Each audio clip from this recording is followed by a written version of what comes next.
할렐루야. 주님의 평강이 우리 성도님들에게 가득하기를 축복합니다. 오늘 말씀의 제목은 함께 살아가는 삶입니다. 여러분, 우리는 하나님이 선택하신 하나님의 백성입니다. 믿으십니까? 우리가 하나님이 선택하신 하나님의 백성이기 때문에 오늘 이 자리에 있죠. 오늘 이 자리에서 하나님을 바라볼 수 있고 또 하나님을 예배할 수 있는 그런 모습이지 않습니까? 그런데 이 말, 하나님의 선택받은 하나님의 백성이다라는 이 말은 이스라엘 백성들만을 향한 그런 말씀이 아니죠. 우리만 봐도 그래요.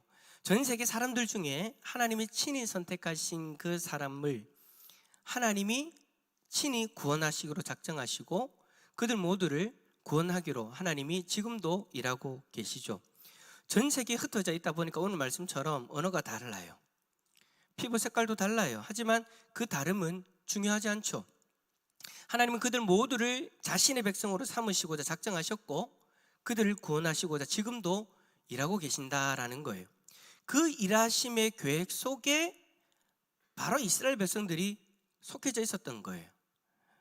무슨 말이냐면 하나님은 하나님이 선택하신 그 백성들을 통해서 하나님이 구원하기로 작정하신 영혼들을 하나님께로 인도하기로 원하셨다라는 거죠.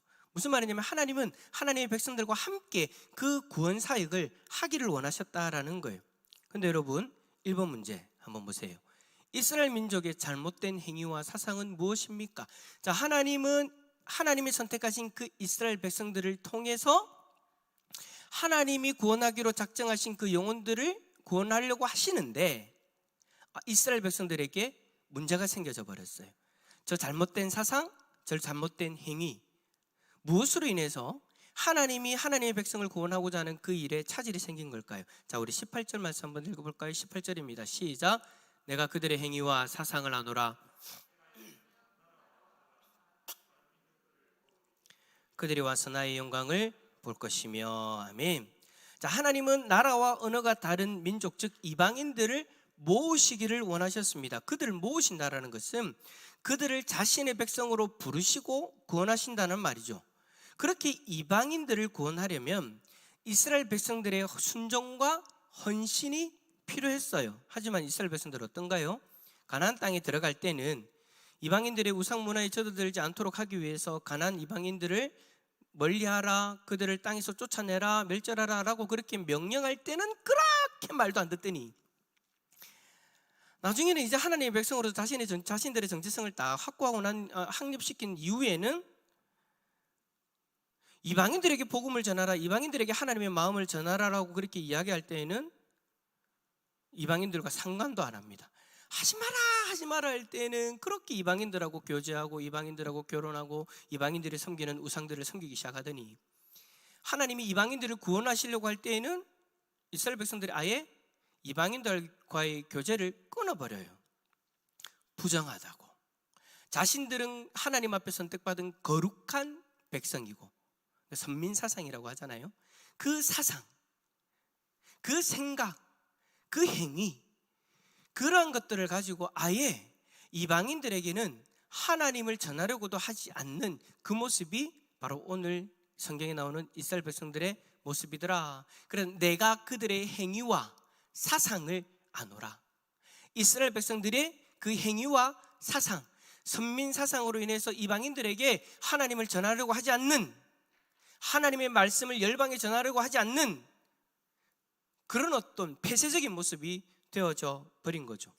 그들은 여호와 하나님을 섬기는 이 일을 정치적인 수단, 종교적인 수단으로만 전략시켜 버렸어요. 그래서 그들의 하나님의 말씀을 다른 민족들에게 전하지도 않고 하나님의 사랑을 나누지도 않았죠. 분명히 하나님이 하나님을 사랑하고 이웃을 사랑하라 라고 그런 말씀을 주셨음에도 불구하고 그들은 하나님의 말씀을 무시하고 자신들만 구원받는 하나님의 백성들이라는 그 착각 속에서 살아가고 있는 겁니다. 그들은 이 얼토당토 않는 이 선민의식 속에서 하나님이 전혀 원하지 않는 그 신앙의 모습을 가지고 살아가는 거예요. 그러한 그들에게 오늘 본문에서 하나님은 아주 충격적인 말씀을 하시는데요. 자, 2번 문제. 하나님의 일을 담당하는 레위인과 제사장의 자격은 무엇입니까? 자, 20절과 21절 말씀 한번 읽어볼까요? 시작. 나 여호와가 말하노라.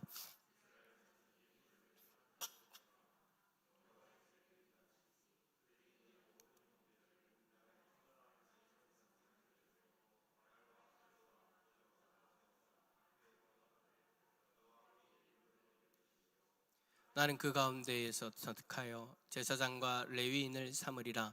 여호와의 말이니라. 아멘. 자, 여러분, 왜 충격적인 말이냐? 이스라엘 백성들에게 있어서 여러분, 레위인과 제사장은 혈통적으로 물림받는 가문의 직분이었어요. 그런데 하나님은 뭐라고 얘기하시냐?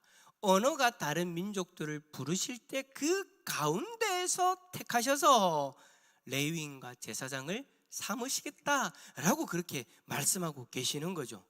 이스라엘 백성들은 자신들의 혈통에 의해서만 하나님을 섬기는 레위 족속과 제사장이 나온다라고 생각하고 그렇게 믿고 살아가고 있는데, 실상 하나님의 계획은 달랐던 거예요. 그러니까 이스라엘 백성들의 입장에서는 여러분, 오늘 이 이사야서의 이 말씀이 여러분 아주 충격적인 그런 말씀인 거죠. 어떻게 이방인들 중에서 제사장이 세워질 수 있습니까? 어떻게 이방인들 중에서 레위 족속들이 나올 수 있습니까? 하나님이 이스라엘 백성들의 그 선민사상을 완전히 깨어버리는 그 말씀을 오늘 본문에서 하고 계시는 거예요. 그래요. 하나님은 원래 계획은 이거예요. 하나님이 선택받은 하나님의 백성들을 하나님은 그렇게 세우기를 원하셨어요. 하나님 앞에 예물을 드리면서 하나님 앞에 선택받은 하나님의 백성들 하나님을 예배하게 되어집니다. 여러분, 그 말씀이 여러분 그냥 허공에 하나님이 떠든 말씀이 아니라 실질적으로 우리의 삶 가운데 이루어졌잖아요. 여러분, 이스라엘 백성들에게 있어서, 혈통적으로 이스라엘 백성들에게 있어서 우리는 여러분 이방인들이에요. 그런 이방인인 우리가 하나님 앞에 나와서 오늘도 이 시간 뭘 하고 있는 거예요? 예배를 드리고 있는 거예요. 사도 베드로가 여기에 대해서 이렇게 이야기합니다. 베드로전서 2장 9절에 우리가 새벽에 지금 큐티를 하고 있잖아요. 새벽 말씀을 보고 있는 말씀인데 2장 9절에서 이렇게 말씀하십니다. 너희는 택하신 족속이요 왕같은 제사장들이요 거룩한 나라요 그의 소유가 된 백성이다. 그래 여러분, 우리는 이제 하나님 앞에서 택함 받은 백성으로 이 자리에 있습니다. 그리고 이제 우리에게는 영적으로 제사장이라는 영적 직분이 우리에게 주어진 거예요. 여러분, 제사장이 뭐 하는 사람입니까? 하나님 앞에서 제사를 인도하는 사람입니다. 백성들이 제물을 들고 와서 가지고 오면 그것을 잡아다가 하나님 앞에 제사를 지내는 제사장이에요. 그런데 이제 우리 모두가, 저나 여러분들이 제사장만이 할 수 있는 그 제사, 즉 예배, 오늘날로 얘기하면 그 예배를 우리 스스로 하나님 앞에 나 자신이 예배자로서 설 수 있는 그런 자리에 서게 되어졌다라는 거죠. 오늘도 우리는 예배자로서 이 자리에 있고요, 오늘 예배가 마치고 나아가면 여러분들은 그 직분을 가지고 여러분들의 삶을 하나님 앞에 예배로 드릴 수 있는 거예요. 그래서 여러분, 삶의 예배자라는 그런 말이 생겨난 거죠. 우리는 우리의 삶으로 매 삶의 순간순간마다 하나님을 예배할 수 있는 예배자가 되어진 거예요. 그게 가능해진 이유가 뭡니까? 우리가 예수 그리스도를 믿음으로 말미암아 우리에게 주어진 이 직분, 제사장이라는 이 직분, 하나님을 예배할 수 있는 자가 되어졌다. 이 모든 것이 예수 그리스도를 믿음으로 말미암아 가능해진 거죠.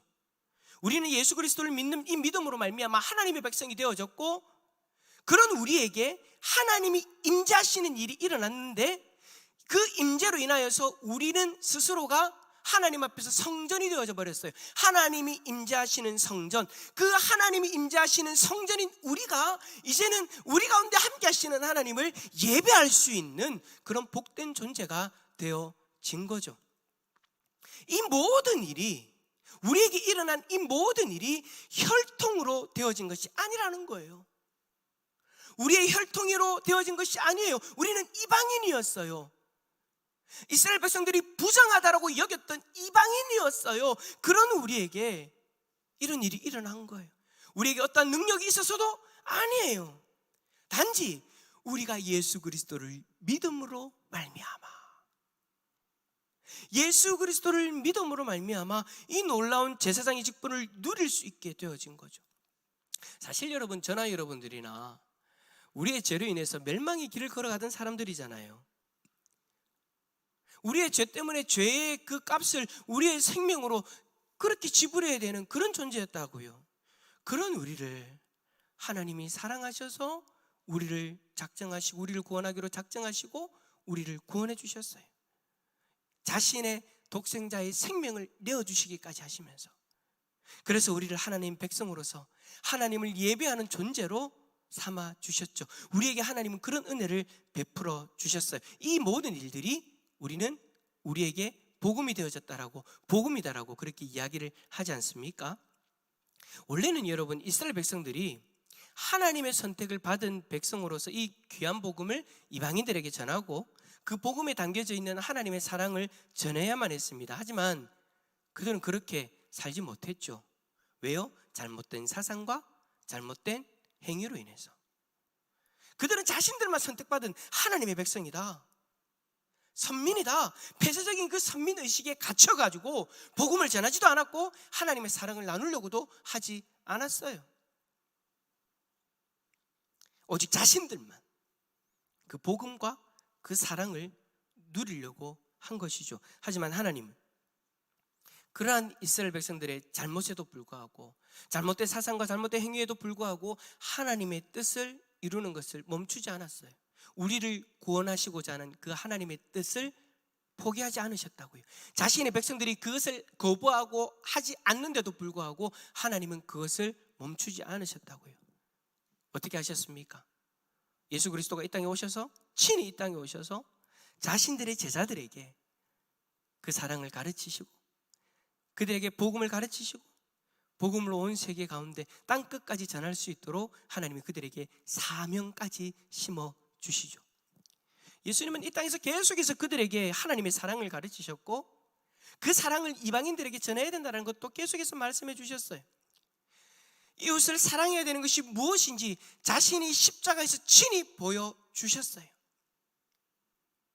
한 영혼을 살리기 위해서 자신의 생명을 희생하는 그 모습까지 친히 그들에게 보여주셨어요. 그리고 이제 그들이 보고 배운 그 사랑을 직접 전하기를 원하셨던 거죠. 자, 그렇다면 여러분, 3번 문제, 진정한 이웃 사랑의 의미는 무엇입니까? 바로 그 하나님의 마음으로 혈통을 뛰어넘어서 그 사랑을 전하는 거예요. 이스라엘 백성들은 하나님의 구원과 사랑을 폐쇄적으로 적용해서 자신들에게만 적용되어지는 것으로 여겼죠. 그래서 여러분, 초대교회 때 바울이 이방인들의 선교를 위해서 얼마나 여러분 열심히 했습니까? 그들에게 세례를 베풀고 그들에게 복음을 전하였잖아요. 그때 예루살렘 교회에서 바울이 불려가가지고 여러분 어떤 일이 있었어요? 보수적 유대 그리스도인들이 이 일을 받아들일 수 없다, 이방인들에게 어떤 그런 일이 일어날 수 있냐, 심지어 뭐라고 얘기하냐, 자신들처럼 율법을 지키지 않으면 구원받지 못한다라고까지 그렇게 말했습니다.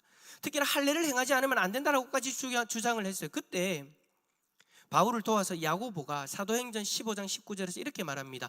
이방인 중에서 하나님께 돌아오는 자들을 괴롭게 하지 말자. 무슨 말이에요? 하나님이 선택하고 하나님이 부른 하나님의 백성들을 우리가 뭐라고 괴롭게 하느냐? 우리의 잣대로 그들을 판단하고 그들을 괴롭혀서는 안 된다. 우리 안에 잘못되어진 이 선민 사상으로 인해서 이방인들이 하나님 앞에 돌아오는 것을 막아서는 안 된다 라고 그렇게 야고보가 이야기하면서 바울의 주장에 힘을 실어주기도 했죠. 여러분, 이러한 일련들의 일들을 통해서 초대교회 안에도 갇혀 자리 잡고 있었던 잘못된 그 선민 사상을 하나님은 깨부수셨고 그 초대교회 성도들을 통해서 이방인들에게 복음이 온전히 전해져서 지금 우리가 예수 그리스도를 믿는 이 감사한 일이 일어나게 된 거예요. 만약 여러분 초대교회 성도들이 하나님이 진정으로 기뻐하시는 이 이웃 사랑을 실천하지 않았다면, 한 영혼을 구원하여 하나님 백성으로 회복되게 하는 그 이웃 사랑을 실천하지 않았더라면, 자신들의 잘못된 사상, 자신들의 잘못된 행위에 갇혀가지고 그 이웃 사랑을 실천하지 않았더라면 우리는 지금도 하나님을 모르고 하나님을 예배하지 못하는 그런 인생으로 살아가고 있을 거예요. 그 길이 멸망의 길인지도 모른 채 말입니다. 근데 참 감사한 것은, 너무나도 고마운 것은 초대교회 성도들이 자신들의 잘못된 사상과 행위에 갇혀있지 않고 하나님이 깨닫게 하실 때 그들이 자신들의 생각과 사상을 내려놓고 잘못된 행위를 내려놓고 그 마음에 하나님의 뜻 앞에 순종하였다라는 것입니다. 저는 참 그렇게 순종한 초대교회 성도들이 너무 고마워요. 너무 고마워요. 그들이 그렇게 순종해줘서, 그들이 하나님이 인도하시는 그 뜻 가운데에서 순종해줘서 지금 우리가 하나님을 예배하는 제사장으로서의 그 영적 직분을 누리고 있는 것이지 않습니까? 근데 저는 한 가지 간절히 바라는 것은, 우리가 초대교회 성도들을 바라볼 때 참 감사한 그 마음이요, 나중에 10년, 20년, 30년, 40년, 100년이 지났을 때, 대상교회 성도들이 하나님의 그 뜻 앞에 순종하여 복음을 전해 우리가 지금 예수 그리스도를 믿고 있노라. 우리가 대상교회 성도들을 생각할 때 참 고맙다라는 그런 일들이 일어났으면 좋겠습니다. 여러분, 초대교회 성도들에게 전해졌던 그 이웃사랑, 한 영혼을 하나님 앞으로 돌이키는 그 이웃사랑이 전해졌고, 그 이웃사랑이 전해져 지금 우리에게 그 이웃사랑의 바통이 넘어왔잖아요. 만약에 우리에게 전해진 복음을 우리 안에 머물게 하고 이 사랑을 여러분 우리가 실천하지 않는다고 한다면 우리를 통한 구원의 역사는 일어나지 않을 거예요. 하나님은 분명 구원해야 될 하나님의 백성들을 작정하고 그들을 구원하실 건데, 그 구원의 역사 가운데 우리가 그 하나님의 마음을 거절하고 우리가 구원받은 것에 만족하고 그 자리에 앉아 있는다면 하나님은 우리가 아니라 다른 일을 통해서 그들을 구원하시겠죠. 무슨 말이에요? 하나님의 그 구원의 역사에 우리가 제외된다라는 거예요. 그런 안타까운 일이 일어나지 않았으면 좋겠습니다. 여러분, 우리에게도 2000여 년 전에 제자들에게 일어났던 그 놀라운 복음의 확장이 일어나야 하는 거예요. 하나님이 구원하시고자 작정하신 그 영혼들에게 우리가 우리 안에 있는 그 복음을 전할 수 있는 그 용기, 전할 수 있는 그 결단, 전할 수 있는 그 순종, 그 모습이 우리의 모습이 되어질 수 있기를 축복합니다.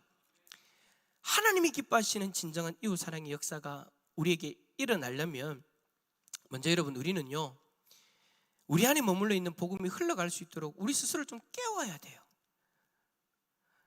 우리가 그릇이라고 이야기를 한다면 우리 안에 갇혀져 있는 그 복음이 흘러갈 수 있도록 좀 깨야 돼요. 깨야 돼요. 그러기 위해서는 내가 구원받은 것으로 만족하는 그 마음을 좀 여러분 버려야 되는 거겠죠. 여러분, 내 안에 있는 복음이 좋아요, 싫어요? 내 안에 머물러 있는 복음이 좋아요, 싫어요?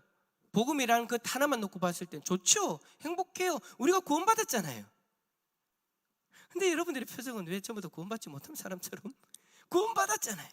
하나님, 죽어가는 우리를 하나님이 자신의 독생자의 생명을 주시면서까지 우리를 구원해가지고 지금도 하나님을 예배하면서, 하나님 바라보면서, 저 천국을 바라보면서 천국의 은혜를 이 자리에서 예배하며 누릴 수 있도록 하나님 은혜를 허락해 주셨잖아요. 우리에게 있는 그 복음 얼마나 행복합니까? 얼마나 감사한 일입니까? 그런데 그 복음을 우리 안에 그릇에만 갖춰두고 그냥 행복을 누려서는 안 된다라는 거예요. 복음은 우리 안에 가둬두기만 하면 썩어버립니다.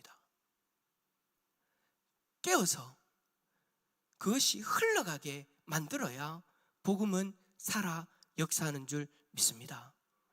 그것을 내 그릇 안에만 가둬두면 나만을 구원하는 것으로 끝나버린단 말이에요. 그 이후로는 내 안에 있는 이 복음은 그냥 죽은 복음이에요. 이 복음은 원래 흘러가서 다른 생명을 살려야 되는 복음인데, 이 복음을 내 그릇 안에만 갖추어놓고 있는다면, 가다놓고 있는다면 그것이 여러분 어떻게 생명력을 발하겠습니까? 이스라엘 백성들은 자신들이 잘못된 사상과 행위로 그것을 가다놓고 있었어요. 자기들만 구원받은 하나님의 백성, 자기들만 선택받은 하나님의 백성이라는 그 잘못된 선민사상 가운데 갇혀 있었다는 거예요. 그거를 어떻게 깨셨습니까? 예수 그리스도의 복음으로 그 잘못된 그릇을 깨어버린 거예요. 그 복음이 흘러와서 우리들에게 왔는데 우리가 왜 갑자기 우리 그릇 안에 그 복음을 가다놓고 있나요? 하나님은 이스라엘 백성들을 통해 이방인이 돌아오기를 원하셨듯이 지금도 영적인 이스라엘 백성, 즉 구원받은 하나님의 백성이 된 우리를 통해서 하나님은 또 다른 이방인들이 하나님 앞으로 돌아오기를 기다리고 계십니다. 우리를 통해 믿지 않는 영혼들이 돌아오기를 원하신다라는 거예요. 우리 안에 있는 그 복음이 흘러 전해져서 생명력이 있는 복음으로 사용되어지기를 원하는 것이죠. 우리의 불신 가족, 불신 이웃, 직장 동료들, 친구들, 우리 안에 갖춰져 있는 그 복음이 깨어져 흘러감으로 인해서 그들이 하나님 앞에 돌아오고 그들도 제사장으로서 하나님 앞에 예배할 수 있는, 여러분 예배자가 누릴 수 있는 은혜가 얼마나 많이 있습니까? 오늘 하루도 우리는 여러분 예배자로서 하나님 앞에 얼마나 많은 은혜를 누렸습니까? 힘들고 지칠 때 예배자는 하나님 앞에 나아갈 수 있잖아요. 예배자는 하나님을 부를 수 있고, 예배자는 하나님을 찾을 수 있고, 예배자는 은혜를 구할 수 있잖아요. 그런데 그 복음을 알지 못하는 사람들은 예배자가 되지 못하니 하나님을 바라볼 수 없죠. 힘들고 지칠 때 하나님을 의지할 수도 없죠. 그들은 도대체 어디서 힘을 얻고 그들은 도대체 어디서 위로를 얻어야 됩니까? 우리는 하나님을 아니까, 우리는 복음으로 인하여 하나님 앞에 나아갈 수 있으니까, 우리는 복음으로 인하여 하나님 앞에 예배자로 설 수 있으니까 위로받을 수 있고 힘을 얻을 수 있는데 저들은 어떻게 합니까? 하나님은 지금도 우리를 통해 죽어가는 저 영혼들이 하나님 앞에 돌아오기를 원하세요. 이 일을 원하신다는 것을 여러분 우리가 알고 있다면 우리는 내 안에 복음을 가둬놓고 주저앉아 있을 수 없죠. 그런데 여러분들은 어떻게 반응하고 계십니까? 제가 지금 앞에서 이야기한 거는 여러분 우리가 수십 번 수백 번 들었던 이야기예요. 그죠? 오늘 교회 왔는데 처음 수요 예배 오늘 우와 목사님 저는 그 사실을 몰랐어요 하는 분 있어요? 없잖아요. 다 알고 있었잖아요. 근데 여러분 중요한 건 그거예요. 그 말씀 앞에, 하나님의 뜻 앞에 나는 어떻게 반응하고 있는가? 우리를 통해 한 영혼이 돌아오고 그 영혼이 예배자로 서기를 원하시는 하나님의 뜻 앞에서 우리는 지금 어떤 반응을 하고 있는가? 내 삶에서 그 뜻 앞에 어떤 반응으로 나아가고 있는가?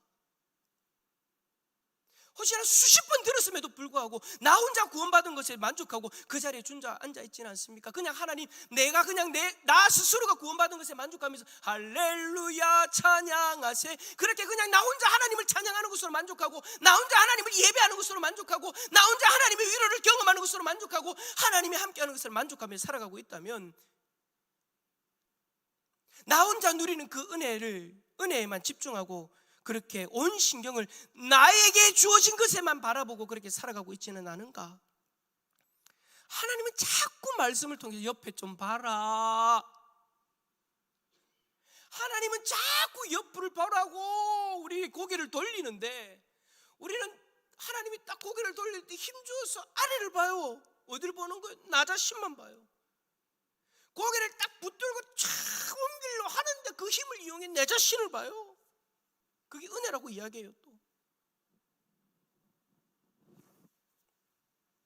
주위를 둘러보고 불신자들에게 다가가라 그렇게 이야기하는데 자신의 일에만 정신이 팔려가지고, 자신이 은혜 받는 데에만 마음이 다 쏟아져가지고, 하나님이 정말 원하시는 그 영혼 구원, 이웃 사랑을 신경도 쓰지 않는다면 여러분 그러한 모습 우리는 회개해야 되지 않겠습니까? 제가 먼저 회개할게요. 제가 지난번에 얘기했잖아요. 수요일마다 이시경 집사님하고 현대아파트 앞에 전도 간다고.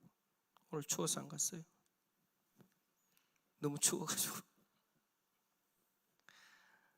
오늘 말씀을 준비해서 너무 회개가 되어지는 거예요. 하나님의 뜻을 아는데 겨우 하나님이 좀 보라고 해가지고 그래도 한번 해보려고 나가가지고 매주 수요일마다 가가지고 전도지 나눠주면서 그렇게 하는데 날씨 좀 추워졌다고 그런 생각이 드는 거야. 이게 이때까지 그냥 내 만족을 위해서 한 건가? 그래서 내가 추워지니까 아유, 추우니까 힘드니까 하지 말자. 내 스스로 그렇게 이야기하고. 이시기 집사님 문자가 왔어요. 목사님 오늘 너무 추워가지고 안 되겠죠? 라고 문자가 왔어요. 그게 제가 뭐라고 했겠습니까? 네, 그렇죠? 참, 사람이라는 게 참 간사해요.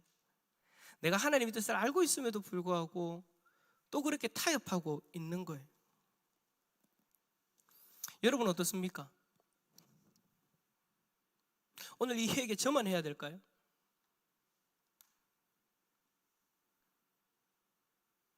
하나님 뜻 알잖아요. 수십 번 수백 번 들었잖아요. 좀 고개 돌려가지고 불신자들 바라보고 그들에게 하나님의 사랑을 전하라고, 저들도 예배자로 설 수 있도록 살아갈 수 있도록 저들에게 전하라고 그렇게 우리에게 수십 번 수백 번 골백 번 그렇게 말씀하시는데,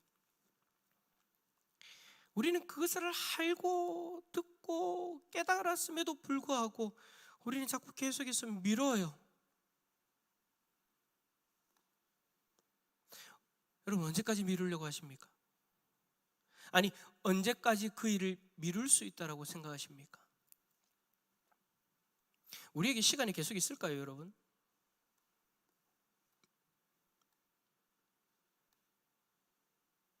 우리에게 영원히 시간이 있는 것처럼 그렇게 좀 살지 않았으면 좋겠습니다. 저도 마찬가지. 저는 우리 박수봉 목사님 부러워요. 박수봉 목사님 새벽마다 새벽기도 하시고 나와가지고 전도하시고 낮에도 걸어다니면서 전도하시고, 제가요 여러분 수요일날 그 현대아파트 앞에서 그 사거리 그 파리바게뜨 건너편에 그 빵집 이름 뭐죠? 뚜레쥬레 그 앞에서 제가 하는데 어떤 어르신이 여자분이신데 딱 지나가면서도 딱 보더니 대산교에서 왔어요 하는 거예요. 이분 교회 다니시나? 예, 대산교에서 왔어요 하니까 알고 보니까 대산교를, 아니 다른 교회를 다니는 분이 아닌 거예요. 어떻게 대산교를 아느냐? 박수봉 목사님 때문에 아는 거예요. 그래서 저보고 그러는 거예요. 그 목사님 괜찮아요? 딱 하시는 거예요. 소문이 이미 다 난 거예요. 목사님 아프시다라는 거.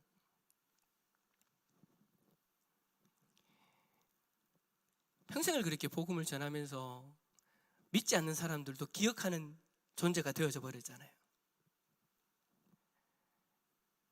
저는 목사님이 부러워요.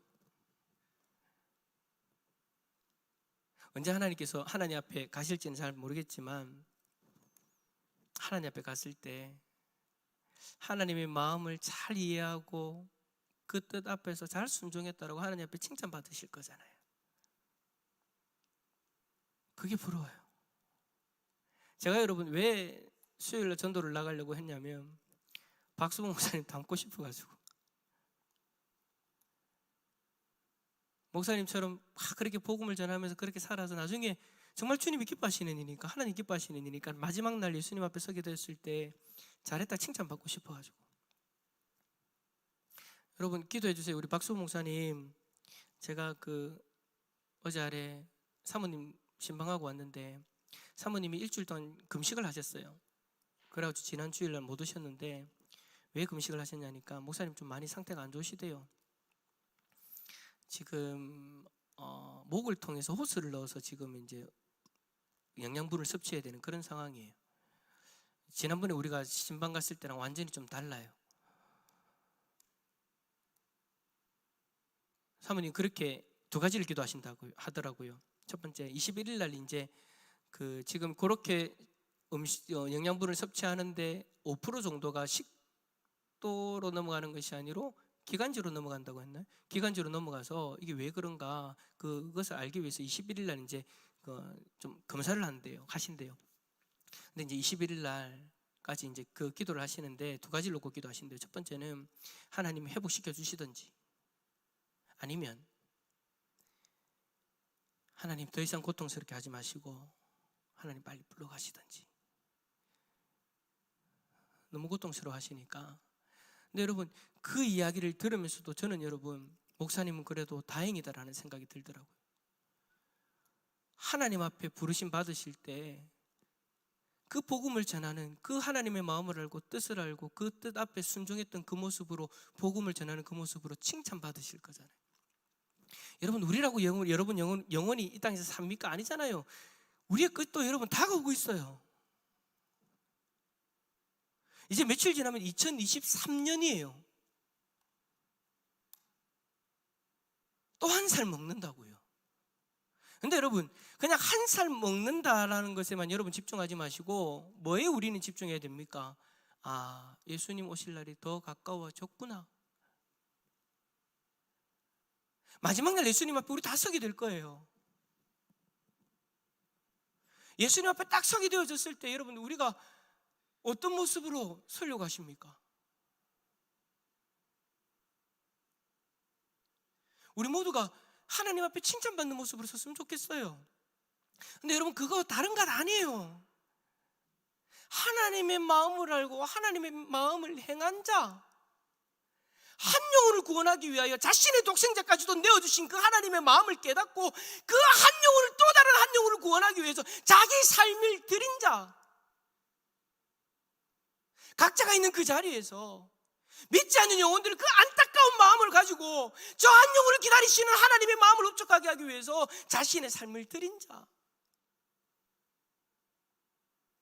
그 사람을 하나님이 칭찬하실 거예요. 제발 이스라엘 백성들처럼 잘못된 사상, 잘못된 그 행위에 갇혀가지고 그 하나님의 뜻을 모른 채 하고 나에게만 집중하고 내가 구원받은 것으로만 만족하는 그런 인생이 되지 않았으면 좋겠습니다. 우리 모두가 마지막 날 주님 앞에서 잘했다 칭찬받는 그런 그리스도인들이 되었으면 좋겠습니다.